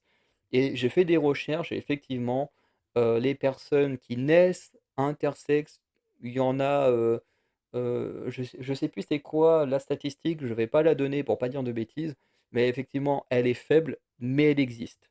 Voilà. Et d'ailleurs, il y a toute une histoire, sur le fait qu'en fait, elle est, interdite de compétition à cause justement du fait d'être née, comme ça. Donc, elle a une histoire intéressante, du coup, Renata. Zoé, il y a un côté où elle m'agace et en même temps, elle me fait penser à moi, donc c'est pas très flatteur. Mais en fait, Renata, pas Renata, mais Zoé, donc la fille qui est juste là, en fait, son personnage, en fait, c'est un personnage qui a battu un record, comme ça, voilà, quand elle était au lycée ou un truc du genre, ou à la fac. Bref, elle bat un record, du monde ou voilà et du coup, le centre, vient la voir pour, lui faire signer un contrat, et pourquoi pas, avoir un lien avec Olympo et du coup, elle a pas en fait, le truc, c'est qu'elle a pas spécialement envie d'y aller. Ses parents, voilà, la poussent un petit peu à y aller, voilà. Donc en fait, le truc, c'est que elle a des capacités sportives qui sont incroyables, mais elle décide de ne jamais les mettre en avant. Et ça, c'est un peu dommage. C'est un peu dommage. En même temps, bah, c'est logique, bah, d'avoir un peu ce genre de personnages talentueux qui veulent pas s'entraîner. Achille 21 avait beaucoup mis ça en avant avec le personnage d'Agon, voilà, qui est hyper talentueux, qui est un génie et tout, mais qui à côté ne s'entraîne jamais et qui va lui faire défaut, dans son match contre Démon. Et là, c'est un peu pareil et c'est vrai que, comme je disais, son personnage m'a beaucoup fait penser à moi parce que ben, moi, j'ai des très, très bonnes capacités athlétiques, voilà, sans me me jeter des fleurs, hein. Mais c'est vrai que je fais partie d'un club de multisport. Moi, je fais pas de compétition, mais je fais partie d'un club de multisport et c'est vrai que dans tous les sports qu'on a pratiqués, je faisais partie des meilleurs. Je dis pas que j'étais le meilleur, mais je faisais partie des quelques personnes qui étaient, ben, parmi les meilleurs quasiment à chaque sport. Il y a des sports pour lesquels j'ai un peu galéré, une fois que j'ai compris la technique, bah, voilà, c'était foutu pour les autres. Mais voilà, j'ai quand même des limites physiques, hein, notamment par rapport à ma taille, parce que, bah, je fais qu'un mètre 70, 69-70. Donc, bah, quand tu commences à faire des sports comme le basket, comme l'ultimate, où ben, être grand est très clairement un avantage, bah là, être petit, c'est dur. Bon, ça n'empêche pas que j'ai quand même des très bonnes capacités dans ces sports-là, mais c'est vrai que, bon, il y a des sports où, voilà, où je suis quand même assez limité mais où je reste quand même assez bon. Quand j'ai fait de la boxe, bah, apprendre les techniques, voilà, je les ai apprises, en 1 an. Alors pas non plus à la perfection comme les pros, mais voilà, apprendre toutes les techniques, ça m'a pris, qu'une seule année.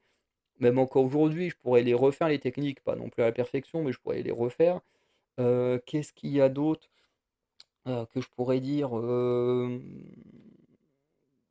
Ouais, j'ai fait du tennis pendant longtemps. Le tennis, ça m'est très vite revenu. J'ai fait du golf aussi, je m'en suis très bien sorti. Alors, j'en ai fait que pendant 4-5 mois.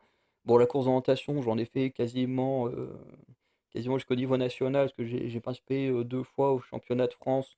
Bon, que j'ai pas gagné parce que c'est trop dur quand tu joues, quand toi, tu es juste là en faire en loisir et que tu te retrouves malgré toi en championnat de France et qu'en face, bah, tu es contre des mecs qui en font en club. Bon, bah voilà, t'es vite dans la merde. Mais voilà, j'ai envie de dire sportivement, je suis vraiment très, très bon et pourtant, j'ai décidé de ne jamais faire de compétition parce que, ben, bah, pas que ça me fait chier, mais en même temps, voilà, Moi, j'aime bien le sport en tant que loisir, en tant que compétition. Je pense que je testerai quand même si l'occasion se présente. Et c'est vrai que faire du sport en compétition, bah, c'est pas ce qui m'intéresse. En même temps, je sais que je pourrais être très très bon dans certaines compètes, dans certains sports. Mais voilà, mais il y a un peu ce côté de moi où en mode, bah, ouais, flemme, hein, je sais que j'ai les capacités, je sais que je suis très bon et en même temps, flemme quoi, voilà, j'aime bien mon côté artistique plus que mon côté sportif donc voilà. Et c'est pour ça que Zoé, le personnage fait beaucoup penser à moi. Il y a ce côté, où il y a le talent et la flemme en même temps de travailler, et perfectionner, le diamant, qui peut sommeiller en elle, quoi. Bref. À côté, on a les rugbyman. Voilà, bon, Christian, voilà, c'est un personnage insupportable, mais qui, quand même, a des choses à raconter par rapport à son frère, qui lui est déjà une légende sportive comparé à lui, qui essaye de se construire et tout ça. Rocket, donc le petit brun ici, lui, qui est là pour apporter tout un pan de l'histoire, sur, l'homophobie dans le rugby, qui est plutôt intéressant. Le sujet est vraiment très, très intéressant. Aussi la façon dont les médias s'emparent de la chose. Bref, il y a plein de choses intéressantes autour de Rocket. Bon, Fatima, en vrai, on ne sait pas trop ce qu'elle fout là, parce qu'en vrai, elle est plus là en tant que un peu en fait, c'est même pas vraiment une rivale sportive d'Amaya, mais plus une rivale, de cœur, on va dire. Voilà. Nouria, bon, elle, c'est, l'exemple typique d'une meuf, qui avait du talent, mais qui va se doper pour devenir encore meilleure. Donc voilà.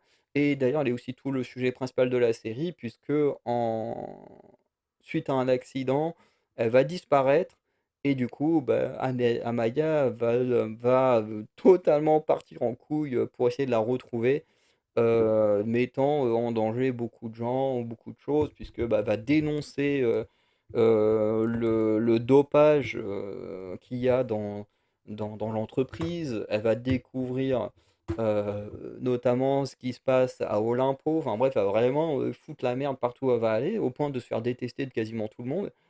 Et je trouve ça assez bien parce que du coup, on a une héroïne, tu vois, qui est controversée. C'est pas vraiment l'héroïne, parfaite, c'est une héroïne qui a des défauts, qui, fait pas forcément, tout correctement. Et je trouve que ça rend du coup, cette héroïne vraiment très, très cool à suivre.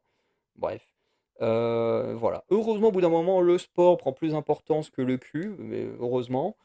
Parce que c'est vrai que quand on regarde les premiers épisodes, il y a quand même un certain nombre de scènes de cul et plus on avance, moins il y en a et c'est pas pour me déplaire, hein. Voilà, après les personnages, hein, que ce soit les mecs ou les femmes, ils ont tous des corps, parfaits, mais c'est pas une raison pour qu'on ait à les voir en train de baiser comme ça à chaque fois, voilà, il y a des sujets plus intéressants, comme ils ont ici avec l'homophobie, avec le dopage et tout ça, quoi. Ensuite, Star Wars Tales of the Underworld. Donc, comme Tales of Jedi et Tales of the Empire, je sais plus lequel des deux, j'avais vu et fait des vidéos dessus. La série se divise en deux volets. Les trois premiers épisodes se concentrent sur Asajj Ventress. Après sa mort qui s'est déroulée dans le roman Sombre Apprenti, donc la scène d'ouverture de la série reprend la scène de fin du roman. Bon, alors moi je croyais que c'était la suite, tu vois, d'un truc comme le dessin animé là, j'ai oublié comment il s'appelle. Bref, vous voyez sûrement de quoi je parle. En fait non. Et le deuxième arc suit Cad Bane de son enfance dans les bas-fonds à ses débuts de chasseur de primes. Donc c'est une série d'animation qui est plutôt sympa sur Disney+, là où Olympo était sur Netflix. Franchement, j'ai beaucoup aimé. Alors j'ai beaucoup aimé, pas au point que ce soit une des meilleures séries, voilà, hein. Mais je trouvais que la série était sympa parce que elle ne enfin, en tout cas, la partie sur Ventress, en tout cas, n'a pas reproduit les erreurs, je crois que c'est Tales of Empire, si je dis pas de bêtises. Où Tales of Empire, à chaque fois, on avait des bonds dans le temps et du coup, bah, tous les trucs intéressants se passaient dans les ellipses. Or, avec 23, on a une histoire sur les 3 épisodes, mais qui se suit directement et du coup, qui est vraiment très, très cool à suivre. Enfin, très cool à suivre, de toute façon, ça dépend de ce qu'on pense. Mais moi, en tout cas, j'ai bien aimé le petit arc de 23, voilà, qui va s'allier à un Jedi, je sais même plus pourquoi. Ah si, c'est parce qu'en fait, elle, quand, elle accepte de revenir à la vie, heu en fait, elle décide d'avoir une vie rangée. Sauf que, ben, voilà, elle va tomber sur un Jedi qui est recherché et du coup, elle va l'aider un peu à s'enfuir et ensuite ils essayent de voler un truc, enfin bref, voilà, ils vivent quelques aventures ensemble. Et l'histoire de Cad Bane, ça fait très, très western, la fin en tout cas. Mais voilà, on suit un gamin, qui vit dans la pauvreté, qui va, globalement s'allier à un gangster pour, se faire des thunes. Voilà, jusqu'à ce que le gangster, enfin jusqu'à ce qu'il soit d'abord séparé de son ami d'enfance, puis le gangster, va être tué et il va devenir un peu la légende, qu'il est, par la suite, voilà, dans une histoire un peu tragique. Bref, en tout cas, c'est plutôt sympa. Je sais pas ce qu'en pensent les fans de Star Wars, n'hésitez pas à me dire en commentaire, mais en tout cas, moi, je trouvais ça plutôt sympa. Ça me fait découvrir des persos que je connaisse pas, mais c'est Ventress. Je me demande si je l'ai pas déjà vu dans des comics, alors j'ai pas beaucoup de comics, mais je crois qu'elle apparaît dans un des comics, que j'ai. Il faudrait que je vérifie l'info. En tout cas, le nom me disait quelque chose, avant que je regarde la série. Ensuite, on a Suspicious Mind, hein, donc, ne vous inquiétez pas, on approche de la fin. Donc la voleuse professionnelle Amber, et d'ailleurs la série, j'ai pas compris pourquoi, en français, genre ils ont écorché le nom, j'ai pas compris. Je sais plus comment il l'appelle, mais genre il l'appelle un truc genre Humber, un truc comme ça, non, c'est très moche. Mais Amber s'infiltre dans un mariage à Isla Esperanza avec pour objectif de dérober la tiare de Santa Agueda, d'une valeur de 24 millions d'euros. Les choses se compliquent lorsqu'un ancien complice réapparaît avec le même plan. Voilà, donc il y a une série espagnole sur Disney+. Alors j'ai été surpris que ce soit espagnol. Moi je pensais que c'était plus une série mexicaine. Comme il y avait pas de cul dedans, je me suis dit: «Ça va sûrement être mexicain». En fait non, c'est espagnol. Donc finalement, ça existe les séries espagnoles où il y a pas de cul. Bon après je pense que dans Casa de Papel, il y en a pas, ou du moins s'il y en a, ça doit pas être, autant que dans Elite. Bref. En tout cas, Suspicious Minds, c'est une série que j'ai trouvée plutôt sympa, voilà, sur un cambriolage, pendant un mariage, alors, voilà, et c'est plutôt sympa, voilà, donc on va d'abord avoir Amber qui va tenter un cambriolage jusqu'à retomber sur son ancien, partenaire, voilà. Et petit à petit, ils vont tous les 2 construire une petite équipe pour voler, ben, la tiare, hein, qui est entre les mains, d'un psychopathe, hein, très clairement. Et ensemble, avec leur équipe, ils vont tout faire pour réussir leur plan, en sachant que parmi eux, ils ont une personne extrêmement, dangereuse, hein, voilà, qui est pas très fiable. Et en vrai, la série est plutôt sympa. Voilà, même si en vrai, la série aurait pu être réglée en 2 secondes, hein, voilà. Mais moi je l'ai trouvé, sympa. J'aime bien ce genre de petite série, à la fois un peu légère. Bon, tout est un peu trop facile, hein, voilà, mais je trouve que ça se regarde. Voilà, ouais, ça se regarde, hein, je sais pas ce que vous en pensez, mais pour une série espagnole, franchement, je trouve que c'est pas trop mal, même si bon, tu dis quand même comme par hasard la tire elle appartient à des psychopathes qui hésiteraient pas à tuer des gens. Voilà, le mec est censé être mort qui revient. Bon, c'est pas un spoil, hein, parce que bon, le mec il est sur l'affiche, hein, donc quand on te fait croire qu'il est mort, au bout de 10 minutes du premier épisode, bon bah tu dis le mec il peut pas être mort s'il est sur l'affiche, quoi. Bon. Mais voilà, c'est ouais, c'est sympa. Chacun a plus ou moins des bonnes raisons de trahir, la famille, qui va se marier, donc c'est plutôt cool. Bon, elle fait ça clairement pour la thune. Lui, il a des raisons, aussi de vengeance derrière tout ça, donc c'est vraiment sympa. Et là où le plan pour voler, enfin c'est ça en fait, le plan pour voler la tiare va aussi se transformer en petit plan de vengeance. Et c'est plutôt cool. Voilà. Heu, je regarde pas souvent des séries comme ça, sur, des gens qui cambriolent ou des trucs, comme ça, mais franchement, j'ai trouvé ça plutôt cool. Ensuite, on a Toxic Town, donc voilà, une série sur laquelle j'avais des a priori parce que, bah, le résumé, hein, le résumé, Toxic Town s'attarde sur l'un des plus grands scandales environnementaux du Royaume-Uni, les empoisonnements de Corby. Bon, quand tu vois ce résumé-là, et je crois que le résumé qui est sur Netflix, il donne pas beaucoup plus envie, voilà. C'est vrai que je me suis dit, il y a un côté où ça peut être très intéressant, et en même temps, ça peut être un peu chiant à regarder. Et au final, je l'ai lancé et j'ai kiffé. J'ai kiffé. Alors, il y a 4 épisodes qui se passent à 4 périodes différentes. Alors, c'est une série historique, hein, ça reprend des. Alors, il y a des personnages, ils le disent eux-mêmes à la fin du quatrième épisode que certains personnages sont fictifs, mais que voilà, le procès et pas mal de choses, elles, sont réelles. Et en fait, l'histoire, en gros, dans le premier épisode, on a on est dans 95 quand, les mères, qu'on a à l'écran, alors pas celle de gauche, elle je crois qu'elle a son enfant un peu plus tard, mais en tout cas au moins ces 2 là, vont accoucher, la même année, même, quasiment sur les mêmes jours, ce qui est totalement possible, hein. Moi j'ai ma nièce qui est née, un certain jour du mois d'avril, et j'ai un de mes amis proches où son neveu est né le jour d'avant dans la même maternité. Donc vraiment, comment dire? Comment on appelle ça? Merde, comment on dit? Bah, merde, il y a un mot quand on dit: «Ah, comme par hasard», bref, vous voyez ce que je veux dire? J'ai plus le mot en tête, mais voilà, ce genre de truc existe, hein, voilà, donc là, c'est un peu pareil, et bon, sauf que là, les enfants sont totalement déformés, et du coup, voilà, on en est là. Ensuite, on passe en 99 où un journaliste d'investigation veut mettre en avant le fait qu'il y ait ces enfants mal formés, qui va essayer de les contacter. Et du coup, les maires vont prendre la décision de monter un dossier en justice contre ceux qui pourraient être coupables de la chose, puisqu'à ce moment-là, ils ne savent pas encore qu'est-ce qui est vraiment coupable de la malformation des enfants.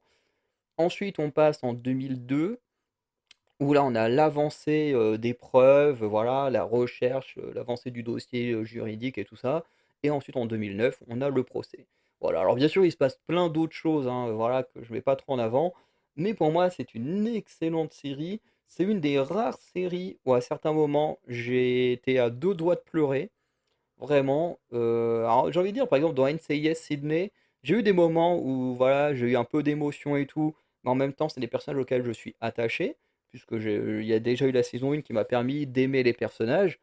Mais Toxic Town, c'est des personnages que je ne connais pas, l'histoire réelle, je la connaissais pas, et pourtant, il y a des épisodes, surtout centrés sur elle, où, ouais, j'étais à 2 doigts de chialer avec elle, quoi, ou du moins de chialer pour elle, parce que son histoire est même encore plus dure que celle des autres mères. Et et c'est vrai que la série est vraiment cool, elle est un peu dure, comme je disais. Visuellement, faut pas avoir peur des déformations, surtout au niveau des mains, parce que la seule déformation qu'on va vraiment voir, c'est celle au niveau de la main. Moi, j'avoue que, quand on voit les formations de la main quand il est bébé, ah ça m'a dégoûté visuellement. Mais voilà, en tout cas, la série est vraiment intéressante. Voilà, surtout que c'est vraiment quelque chose qui s'est vraiment produit, en Angleterre, où il y a encore des problèmes, là-dessus par rapport à certaines zones et tout. Enfin bref, il y a des petits panneaux à la fin de la série qui expliquent très bien les choses et tout. Voilà, et surtout comme ils disent, c'est le premier procès qui a mis en avant, justement, bah, que des produits toxiques, sont à l'origine, de l'empoisonnement, des mères et surtout du fœtus, et qui provoque du coup des déformations, des enfants à la naissance. Donc certains qui ont des déformations au niveau de la main, au niveau du pied, au niveau de choses comme ça. Pour elle, sa fille, c'est des déformations, internes où son cœur était mal formé et tout ça. Donc vraiment la série est très, très bonne, et vraiment je la conseille à tout le monde, même s'il faut s'accrocher, hein. Moi, personnellement, j'ai pas d'enfant et j'ai été touché par certaines scènes. Alors j'imagine pas une mère qui regarde la série, à quel point ça peut être encore pire, en termes de ressenti. Ensuite, on a la série Tu me manques, qui était plutôt moyenne, hein, sur Netflix. Toxic Tone est aussi sur Netflix. Il y a 11 ans, le fiancé de l'inspecteur Kate Donovan, Josh, l'amour de sa vie, a disparu et elle n'a plus jamais eu de nouvelles de lui depuis. Aujourd'hui, en parcourant des profils sur une application de rencontre, le monde de Kate s'écroule à nouveau lorsqu'elle aperçoit le visage de celui-ci sur un des comptes. La réapparition de Josh l'amène à replonger dans les mystères entourant le meurtre de son père et à découvrir des secrets enfouis depuis longtemps dans son passé. Série plutôt moyenne, comme j'ai dit. En plus, on a quand même le grand Richard Armitage que moi j'ai kiffé dans Le Hobbit, même si c'est moins bon que Le Seigneur des Anneaux, hein. Voilà.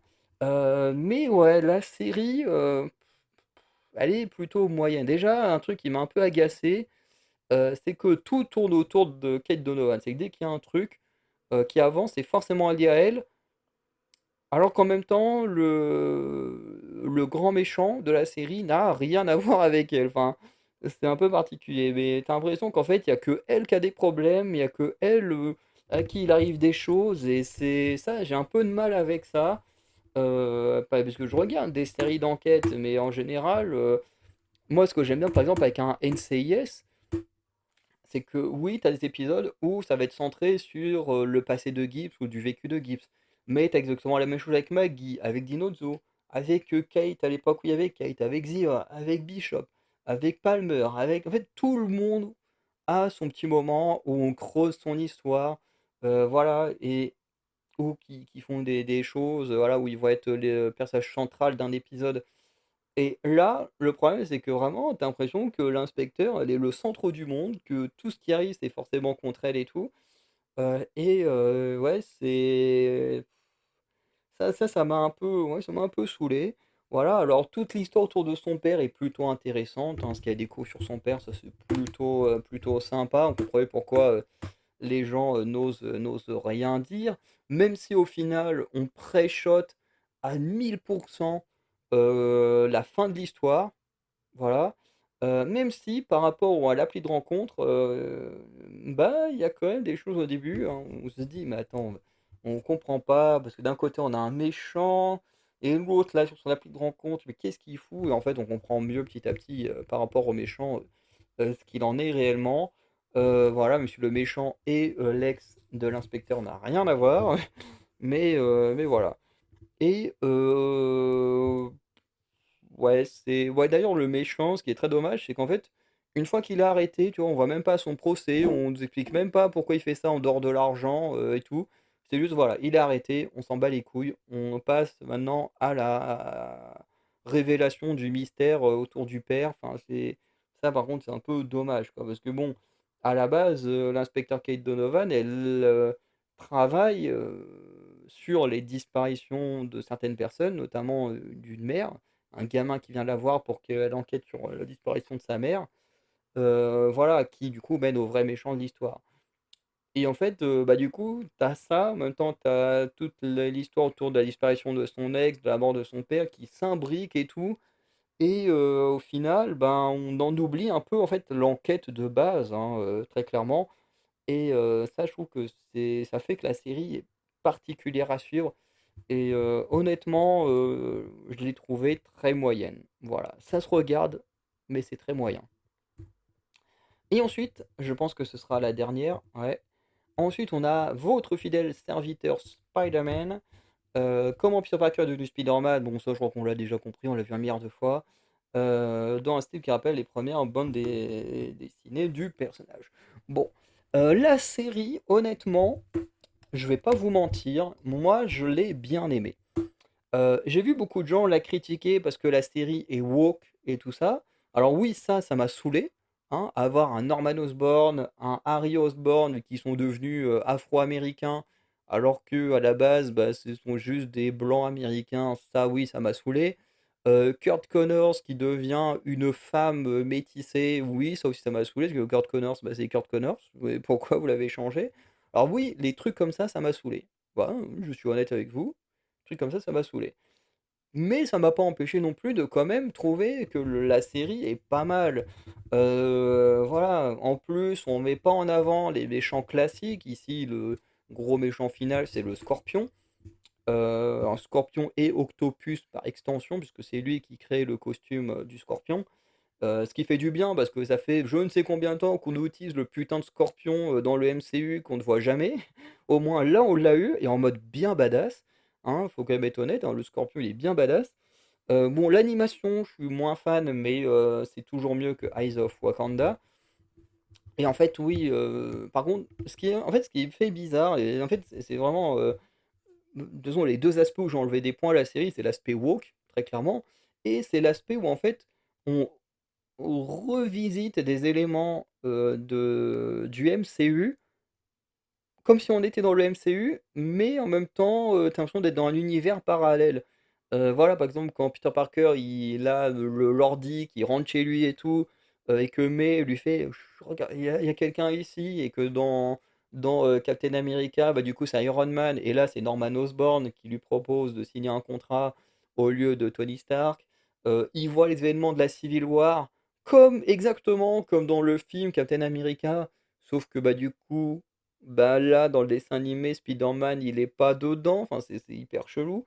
Ça, j'ai trouvé ça bizarre, ouais, d'avoir des éléments, bah, des films du MCU, mais qu'en même temps, ben, voilà, quoi, en même temps, il est pas,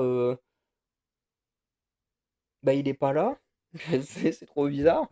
Bref, mais malgré tout, j'ai trouvé que l'histoire était vraiment bien. On voit l'évolution un peu de Spider-Man. Bon, j'ai pas trop compris aussi l'histoire autour de Tombstone. Ah, d'ailleurs, Tombstone, de mémoire dans les comics, c'est un grand balèze tout blanc. Là, il est noir. Bon, ok, encore une fois. Bon, voilà, hein, le wokisme a frappé. Euh, mais encore une fois, pour moi, ça n'enlève pas les qualités de la série. La qualité est quand même bonne. Tout le côté autour des gangs, de Lenny ou je sais pas quoi, c'est plutôt intéressant. En plus, ça permet de mettre en valeur, le Scorpion, ce qui est plutôt cool. Hem, bon, avec lui qui devient Tombstone, qui ressemble pas du tout à ça, mais bon, OK, hein, voilà. Après l'aspect Spider-Man avec son évolution, l'aide qu'il va apporter à Norman Osborn sans se rendre compte, hein, que Norman Osborn, le manipule, hein, pour, ses propres soins. D'ailleurs, à un moment donné, on voit le jet, je sais pas comment on appelle ça, le planeur, voilà, du bouffon, voilà, sans voir le bouffon, donc on reverra bien forcément le bouffon vert à un moment donné, mais c'est pas pour tout de suite. Hem, à côté de ça, beh, en fait, oui, il y a pas grand chose à dire à côté de ça, hein. J'ai envie de dire, en fait, j'ai passé un bon moment malgré le côté woke, de la série. Un truc aussi que je trouvais dommage, c'est qu'on a, Nico Minoru qui est là, que personnellement, moi, c'est un personnage avec lequel, j'ai beaucoup joué dans, Future Fight. Mais qui n'a pas, enfin qui n'utilise pas en tout cas ses pouvoirs de sorcière. En tout cas, à la base, c'est une meuf qui a des pouvoirs magiques et là, on la voit quasiment jamais les utiliser alors qu'elle pourrait très clairement, par moment, aider Spider-Man avec ses pouvoirs. Bon, ça c'est un peu dommage. Donc voilà, donc toute la partie sur Peter, j'ai vraiment bien aimé. On a Amadeus Cho aussi qui apparaît, donc qui est censé être, le nouveau Hulk après Bruce Banner. Donc voilà. Et après les autres persos qui sont chez Oscorp, je crois que je les connais pas de base, peut-être qu'ils existent même pas, qu'ils ont été créés juste pour là. Mais voilà, dans la globalité, la série est sympa. Voilà, beaucoup ont craché dessus parce que certains personnages étaient devenus noirs ou certains hommes sont devenus des femmes et tout. Je peux comprendre, moi aussi ça me fait chier quand tu lis un comics, que tu aimes des personnages et que quand tu les regardes à l'écran, c'est plus du tout les mêmes. Et surtout que c'est fait juste pour des raisons politiques. Ça me fait chier. Mais faut pas non plus dire que la série c'est de la merde à cause de ça. La série elle a quand même des qualités. En termes d'action, c'est vraiment très cool. L'évolution de Spider-Man est vraiment très cool. Voilà, on a enfin le Scorpion qui est mis en avant. Et ça, c'est vraiment bien. Donc moi j'ai quand même aimé, malgré l'aspect woke, qui fait que les gens disent que c'est de la merde, alors que non, cette série n'est pas merdique. Voilà. Et du coup, bah, pour conclure, hein, voilà, il est temps. En même temps, on a quand même, là, on est quand même passé en revue une dizaine de séries télé, hein, entre 10 et 11, donc ça fait beaucoup. Donc voilà, donc beaucoup de séries quand même que j'ai beaucoup aimées. Voilà, hein, comme Olympo qu'on a, sous les yeux, comme, A Thousand Bros, Adolescence, Toxic Town, quand même beaucoup de séries où au début j'avais un a priori finalement que j'ai bien aimé, Bête aussi, voilà. Bon, quand même quelques séries que j'ai moins aimées, hein, comme, Tu me manques, qui est un peu moins cool, Nine Puzzle que j'ai pas même pas réussi à finir, bref. Il y a un peu de tout, il y a des séries moyennes, voilà, mais dans la globalité, je trouve qu'on a eu, de ce que j'ai vu actuellement, on a quand même eu un bon cru, c'était plutôt sympa et on verra, prochainement, ce que donneront les prochains films et séries. Voilà, notamment mercredi, que je regarderai, juste avant que sorte la deuxième partie. Donc, vous, quand vous verrez cette vidéo-là, bon, ben, voilà, vous aurez également normalement des vidéos sur mercredi, comme pour la saison 1. Voilà. Donc, je vous souhaite, non, d'abord, n'hésitez pas à liker, à vous abonner et à mettre un commentaire pour dire ce que vous avez pensé de ces séries-là pour celles que vous avez vues.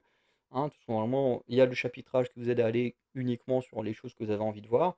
Et sinon, bah voilà, je vous souhaite une bonne journée, une bonne soirée. Je vous dis à très bientôt pour de nouvelles vidéos. Allez, ciao tout le monde.